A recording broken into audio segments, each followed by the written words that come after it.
আম কুড়োতে গিয়ে বোমা বিস্ফোরণে আহত হলো ৩ শিশু। তাদের মধ্যে একজনের অবস্থা আশঙ্কাজনক। তাকে নিয়ে যাওয়া হয়েছে মালদা মেডিকেল কলেজ হাসপাতালে। আজ সকালে ঘটনাটি ঘটে মালদার ইংলিশ বাজার থানার কাজীগ্রাম গ্রাম পঞ্চায়েতের 52 বিঘা এলাকায়। সকালে গ্রাম থেকে মাত্র 100 মিটার দূরে এক বাগানে আম কুড়োতে যায় ৩ শিশু। ঠিক সেই সময় আম ভেবে একটি বোমা ব্যাগে ভরতে গিয়ে বিস্ফোরণ ঘটে। ঘটনায় আহত হয় ৩ জনই। এদের মধ্যে সপ্তম শ্রেণীর পড়ুয়া দীপ রায়কে আশঙ্কাজনক অবস্থায় মালদা মেডিকেল কলেজ হাসপাতালে ভর্তি করা হয়। তার বাবা মঙ্গল রায় একজন টোটো চালক।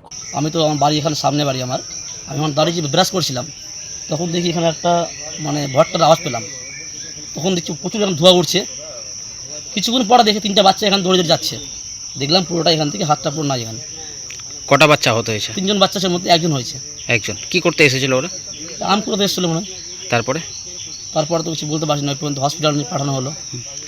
কি হয়েছে, কি ছিল এখানে, কি অনুমান করছেন? অনুমান এখানে বোম ছিল। ওটা কটা এত বড় যে বাগানের মধ্যে ধোঁয়া উঠছে। কটা বম ছিল মোটামুটি? কিছু বোম এখানে একটা বোম ছিল। একটা বোম হতো আরও হতে পারে। ওটা কি আম ভেবে তুলতে গেছিল নাকি? আম ভেবে। কি বলো? আম ভেবে তুলেছে। বা ওদের বয়স কত হবে মোটামুটি? বয়স একটা বছর 12 বছর, একটা 9 আর একটা 14 বছর। কোথা থেকে এলো এটা সঠিক আমরা বলতে পারবো না। আমরা এখানে কি কোনো রকম অবৈধ কিছু হয়, মানে জুয়া টুয়া? জুয়া টুয়া এখন ওগুলো তো হয় না, আগে হচ্ছিল, এখন হয় না। বুঝলাম এখানে তো পাশেই তো একটা তৃণমূলের অফিস রয়েছে। হ্যাঁ। কত দূর এখান থেকে এটা? এখান থেকে মিনিমাম 400-500 মিটার। এলাকাবাসীদের অভিযোগ, ঘটনাস্থল থেকে মাত্র কিছুটা দূরেই তৃণমূলের এক পার্টি অফিস রয়েছে। তার কিছু দূরে এই আমবাগানে প্রতিদিন জুয়া সহ বিভিন্ন অবৈধ কার্যকলাপ হয়। কে বা কারা এই বোমা মজুদ রেখেছিল, তদন্তের দাবি তুলেছেন এলাকাবাসীরা। আমি আজকে সকালে বাড়িতে যখন ছিলাম, আমাকে ফোন করে যে আমাদের গ্রামে একটা বোম ফেটেছে, তো 2 জন আহত হয়েছে। আমি ফোন পাওয়া মাত্র আসি, এসে ঘটনাস্থলে দেখি যে না, এখানে যে ছেলে দুটো ছিল তারাকে মালদা মেডিকেলে ভর্তি করা হয়েছে। তার মধ্যে একজনের আশঙ্কা খুব সিরিয়াস হয়ে আছে, হাত থেকে ঝলসে গেছে শরীরটা। তো আমি এসে এখানে দেখি তদন্ত শুরু হয়। ওসি আছে আমাদের হাড়ির, হৃদয় বিশ্বাস, ওনারা নেতৃত্বে শুরু হয় মানে তদন্ত করে জানা যায় যে এখানে বোম ছিল। সেটা আম ভেবে কুড়িয়ে নিয়ে এসে ফাটিয়ে দিয়েছে কিংবা ফেটে গেছে। কিন্তু আমার অনুমান যে এখানে হয়তো একটা না, আরও অনেকগুলো বোম আছে। যদি খুঁজে যাই তাহলে আরও হয়তো পেতে পারি।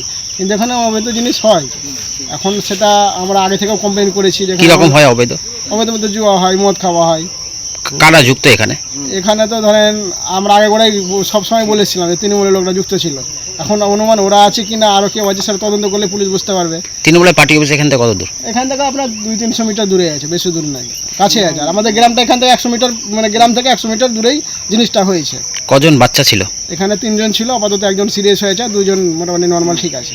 কি চাইছেন আপনারা? আমরা চাইছি এটা তদন্ত করে কী হয়েছে না হয়েছে এটা শেষ শুরু হয়। আজকে ধরেন একজন আম ভেবে উঠে নিয়েছে, পরবর্তীতে আরও কেউ যে আসবে না তার কোনো ঠিক নাই। খবর পেয়ে ঘটনাস্থলে পৌঁছায় ইংলিশ বাজার থানার পুলিশ। পুরো ঘটনা তদন্ত শুরু করেছে পুলিশ। ঘটনাস্থল থেকে একটি তাসের মান্ডিল ও দেশলাই উদ্ধার করা হয়েছে। ব্যুরো রিপোর্ট, পূবের কলম ডিজিটাল।